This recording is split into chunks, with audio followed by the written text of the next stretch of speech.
Bienvenidos, estimados diplomantes de esta auditoría jurídica en el módulo 3. Ya llegamos a la fase final y último video de este módulo, habiendo tomado conocimiento en primera instancia de las definiciones de legalidad y la auditoría de legalidad de modo genérico y con pequeños énfasis en puntos específicos. Después hemos desarrollado la fase de la planificación, la fase previa y la planificación propiamente dicha. Y en el último video ya hemos desarrollado los instrumentos o papeles de trabajo de manera específica. Finalmente ingresamos ya a la aplicación de las normas de auditoría relacionadas a esta auditoría de legalidad. Debemos tener presente que ya nuestro órgano rector en materia de auditoría gubernamental ha establecido las normas de auditoría de forma general y específica a las auditorías establecidas en nuestra normativa. A este efecto, la resolución de la Contraloría General del Estado 094 de la gestión 2012 ya aprueba estas normas generales de auditoría y normas específicas que vamos a revisar para la adecuación de esta auditoría de legalidad. Cuando nos referimos a las normas generales establecidas por nuestro órgano rector, nos referimos a aquellas normas y aclaraciones que permitan asegurar la uniformidad y calidad de la auditoría gubernamental en Bolivia. La aplicación de estas normas generales debe ser desarrollada por la Contraloría General del Estado, las unidades de auditoría interna y los profesionales independientes o firmas de auditoría. Cuando se desarrollan estas actividades de auditoría en el sector público, ya podemos denominarlos como auditores gubernamentales. Para la elaboración de estas normas de auditoría se han tomado como fuentes las normas emitidas por el Consejo Técnico Nacional de Auditoría y Contabilidad del Colegio de Auditores de Bolivia, la Federación Internacional de Contadores, que emite las normas internacionales de auditoría, el Instituto Americano de Contadores Públicos, la Organización Internacional de Entidades Fiscalizadoras Superiores, el Instituto de Auditores Internos y la Oficina de la Contraloría General de los Estados Unidos, como refiere esta norma aprobada por la Contraloría. En caso de vacíos técnicos, se puede acudir finalmente a la emisión de estas normas que ha emitido el IFAC, las NIAS, el AICPA, INTOSAI, y finalmente las normas emitidas por el ejercicio profesional de auditoría interna. Vamos a estudiar de manera genérica estas normas que pueden aplicarse a nuestra auditoría de legalidad. La primera norma aplicable sería la de competencia, referida a que el auditor gubernamental o grupo de auditores gubernamentales designados para realizar la auditoría deben tener individualmente y en conjunto respectivamente, suficiente capacidad técnica, entrenamiento y experiencia profesional para lograr los objetivos de auditoría. Esto se refiere al conocimiento y la experiencia comprobada en la especialidad a la cual vamos a auditar. La segunda norma se refiere a la independencia, que establece que los auditores gubernamentales deben estar libres de impedimentos y prejuicios que pueden comprometer su imparcialidad u objetividad. Además, deben mantener una actitud y apariencia de independencia. Esto se refiere principalmente en la formulación de las opiniones, conclusiones y recomendaciones producto de la auditoría. La declaración de independencia que realizan las unidades de auditoría interna y los profesionales auditores la realizan en cada gestión, cada 15 de febrero y al momento de asumir el cargo, o finalmente por cualquier otra situación que afecte su independencia. La tercera norma se refiere a la ética, que establece que en el ejercicio de sus funciones, el auditor gubernamental debe regirse por un código de ética del auditor gubernamental emitido por la Contraloría General del Estado. La cuarta norma se refiere a la diligencia profesional, al establecer que se debe ejercer el debido cuidado y diligencia profesional en la planificación, ejecución y comunicación de los resultados del examen, así como otras actividades que se hacen a la labor de auditoría. Esto en correspondencia al artículo 302 del Código Civil, que establece que que establece cuando la prestación consiste en el derecho de una actividad profesional, la diligencia en el cumplimiento debe valorarse con arreglo a la naturaleza de la actividad que de acuerdo al caso concreto corresponderá ejecutarse. Esto se refiere en específico a la obligación de observar las normas de auditoría gubernamental por parte de los auditores legales. La quinta norma está referida al control de calidad, que establece que las organizaciones de auditoría deben implantar un sistema interno de control de calidad. Este sistema debe estar sujeto a revisiones periódicas internas y externas. Este control de calidad se refiere al conjunto de políticas y procedimientos orientados a obtener una seguridad razonable de la adopción y cumplimiento de las normas de auditoría gubernamental, así como el cumplimiento de los objetivos de la auditoría plasmadas en la programación y los resultados comunicados oportunamente al ente sujeto a auditoría o su ente fiscalizador. También se refiere a la aplicación de los procedimientos y técnicas adecuados a una auditoría específica. También al análisis de la reducción del riesgo de error en la realización de las auditorías. La sexta norma está orientada al ordenamiento jurídico administrativo y otras normas legales aplicables y obligaciones contractuales. Señalar que el auditor gubernamental debe obtener una seguridad razonable sobre el cumplimiento del ordenamiento jurídico administrativo y otras normas legales aplicables y obligaciones contractuales que resulten significativas para el logro de los objetivos de la auditoría. Esta norma se refiere a la obligación que tiene el auditor de conocer el ordenamiento jurídico del sujeto auditado o finalmente del objeto de la auditoría. También se concreta en la identificación de posibles incumplimientos o riesgos de incumplimientos del ordenamiento jurídico. La norma séptima se refiere al relevamiento de información, al establecer que las organizaciones de auditoría deben realizar relevamiento de información a efectos de determinar la inclusión de auditorías en el programa de operaciones anual o la auditabilidad según corresponda. Cabe establecer que el concepto de auditabilidad es la condición que debe reunir el sujeto y el objeto de la auditoría para poder ser auditado. En caso de las auditorías gubernamentales, se refiere a la predisposición de la máxima autoridad ejecutiva de auditar un proyecto, un programa, una actividad o procedimiento en específico, y la segunda parte de esta auditabilidad se refiere a la existencia de información y documentación que viabilice la realización de la auditoría. También definimos al relevamiento como la recopilación y evaluación de la información a efectos de la auditoría. La octava norma se refiere a la ejecución, al establecer que cualquiera sea el objeto del examen y tipo de auditoría a ejecutarse, la misma debe ser planificada y supervisada. Además, estará acompañada de evidencia y sus resultados deben ser comunicados en forma escrita. Cuando ya nos referimos a ejecuciones específicas, como este caso de la auditoría de legalidad, deben sujetarse a una norma de auditoría gubernamental específica. En nuestro caso, las auditorías especiales reguladas por la Contraloría.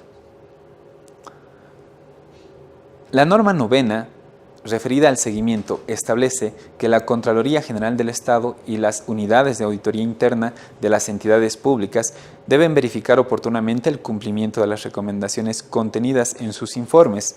Además, las unidades de auditoría interna deben verificar el cumplimiento de las recomendaciones emitidas por las firmas privadas de auditoría y profesionales independientes. Cuando hablamos del seguimiento a las recomendaciones, podemos considerar que una recomendación ha sido cumplida cuando los factores o las causas que han generado la recomendación ya hayan reducido o anulado el riesgo de que sean repetidas a futuro. Cuando son no cumplidas, podemos referir entre estos aspectos que se hayan implementado algunos lineamientos, algunas políticas por parte de la institución, pero estas no eliminen el riesgo de que sean repetidas. Por ejemplo, si la recomendación refiere la aplicación de un reglamento específico, pero la entidad estableció otro reglamento que no tiene que ver con las recomendaciones emitidas.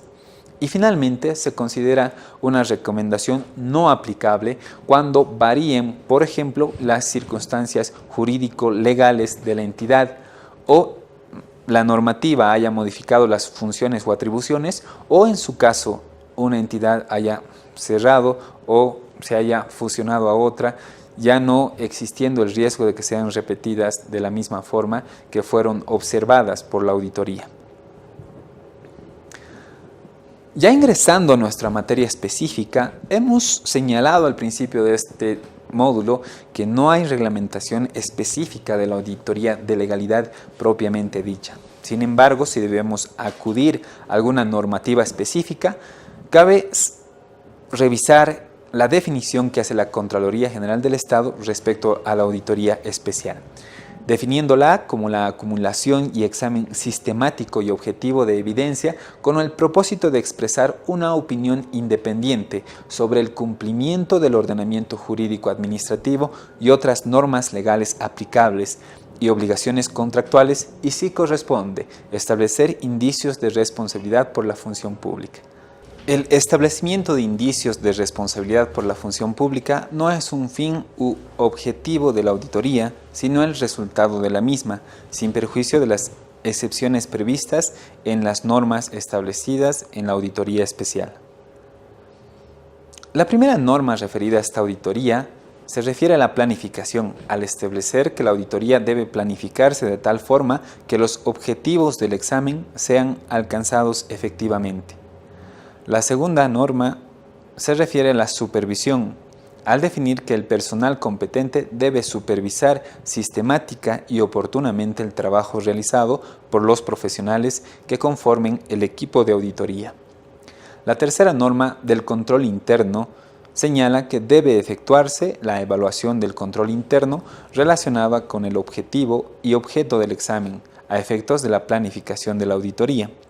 La cuarta norma de la evidencia, que establece que debe observarse evidencia competente y suficiente para sustentar los hallazgos y conclusiones del auditor gubernamental. La quinta norma está referida a la comunicación de los resultados. El informe de auditoría especial debe ser oportuno, completo, veraz, objetivo y convincente, así como lo suficientemente claro y conciso como lo permitan los asuntos tratados. Debe indicar los antecedentes, el objetivo, los objetivos específicos del examen, el objeto, el alcance y la metodología empleada. Señalar que el auditor gubernamental realizó la auditoría de acuerdo con las normas de auditoría gubernamental. Exponer los resultados de la auditoría considerando cada uno de los objetivos y alcance previstos en el memorándum de planificación de auditoría, así como los hallazgos significativos, conclusiones y recomendaciones del auditor gubernamental según el tipo de informe a emitir. Además, este informe, si corresponde, debe hacer referencia a los indicios de responsabilidad expuestos en el informe legal y las condiciones para la presentación de descargos. Debe hacer referencia a informes legales o técnicos que sustenten el informe de auditoría especial, salvo que la auditoría especial sea realizada por el área legal o técnica de la Contraloría General del Estado, casos en los cuales se hará referencia a los informes de apoyo requeridos cuando corresponda. Los informes con indicios de responsabilidad deben hacer referencia, si corresponde, a informes separados que contengan hallazgos sobre aspectos relevantes de control interno. La sexta norma se refiere a los procedimientos de aclaración y establece que estos informes de auditoría especial con indicios de responsabilidad penal deben someterse a procedimiento de aclaración de conformidad con los artículos 39 y 40 del reglamento aprobado por el Decreto Supremo 23.215 de la Contraloría General del Estado, que refiere que la Contraloría General o las unidades de auditoría interna deben hacer conocer dichos hallazgos al máximo ejecutivo de la entidad, así como las personas presuntamente involucradas, al entregar una copia de estos o, en su caso, realizar una publicación para entregar una copia del informe o los hallazgos identificados. En su caso, la persona involucrada podrá presentar sus descargos respectivos en el plazo de 10 días hábiles o solicitar las aclaraciones que correspondan. En el plazo de los 10 días, si presenta sus aclaraciones y justificativos, se emitirá un informe complementario, también de conocimiento de la persona involucrada. En la norma séptima se regula respecto al retiro de auditoría y establece que si durante la auditoría se identifican actos o hechos que presentan indicios de responsabilidad administrativa, civil o penal u otros, estos podrán constituirse en causal excepcional para el retiro de la auditoría. Cabe establecer que cuando se está realizando la fase previa y se estén recolectando información de la entidad y otros aspectos para programar la auditoría, se pueden identificar indicios de responsabilidad administrativa. En este caso se elaborará el informe circunstanciado de los hechos y ya no se deberá realizar la auditoría especial. Cuando ya esté en desarrollo esta auditoría, puede emitirse un informe circunstanciado de hechos y finalmente, si no corresponde al objeto central de la auditoría, concluir con esta y emitir las recomendaciones que correspondan. La octava norma de la auditoría especial está referida a la ejecución, al establecer que cualquiera sea el objeto del examen y tipo de auditoría a ejecutarse, la misma debe ser planificada y supervisada. Estará acompañada de evidencia y sus resultados deben ser comunicados de forma escrita.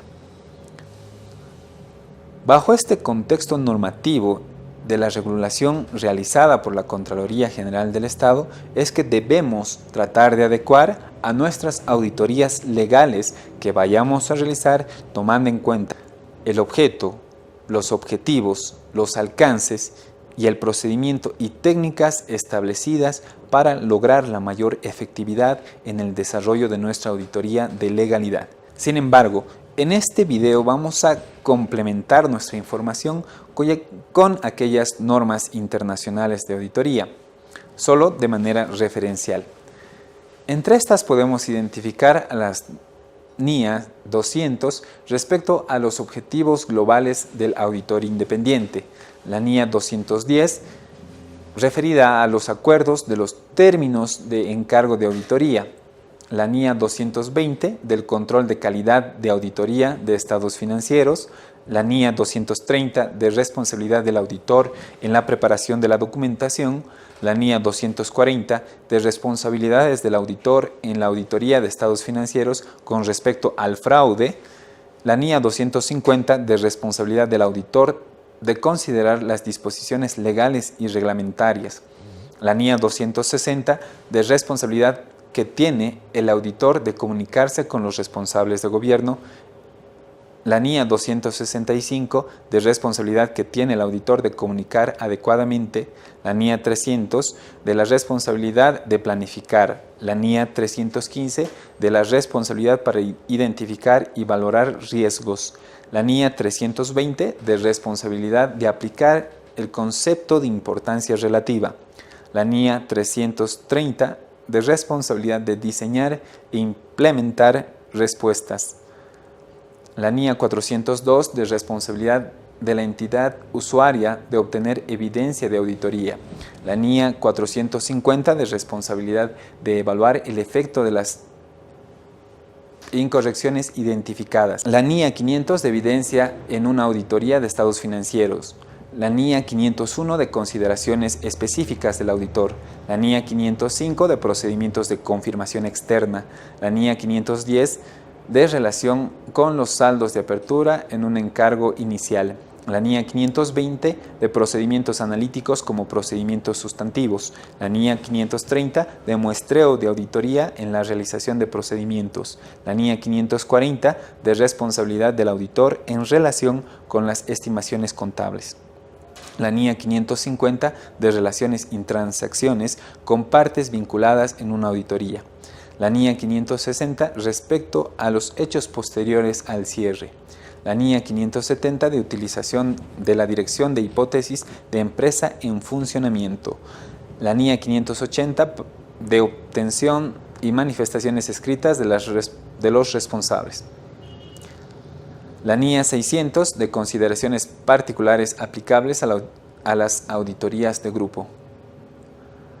La NIA 610 del auditor externo con respecto al trabajo de los auditores internos. La NIA 620 de organización en un campo de especialización distinto. La NIA 700 de formarse una opinión sobre los estados financieros. La NIA 705 para emitir un informe adecuado. La NIA 706 de comunicaciones adicionales. La NIA 710 con relación con la información comparativa. La NIA 720 de información incluida en documentos que contienen estados financieros auditados. Con esto llegamos a concluir todo este módulo tercero de los procedimientos y técnicas de auditoría de legalidad. Hasta la próxima.